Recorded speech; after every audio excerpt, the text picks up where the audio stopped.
कळबी कुळ अवतारी मारा राजेश्वर तपदारी। कळबी कुळ अवतारी मारा राजेश्वर तपदारी।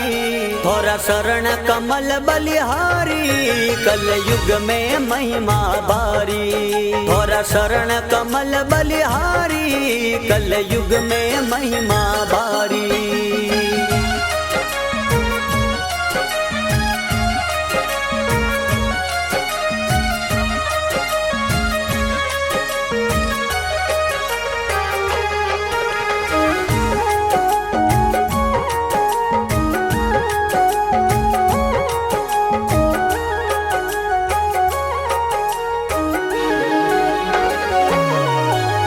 बाड़ी उम्र में भक्ति कमाई दाता पैदल द्वारिका जाई।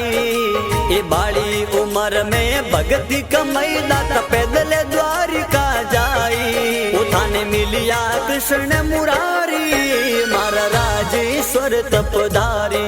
उठाने मिलिया कृष्ण मुरारी मारा राजेश्वर तपदारी।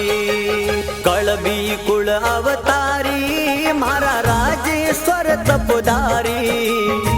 कळबी कुळ अवतारी मारा राजेश्वर तपदारी। थोरा शरण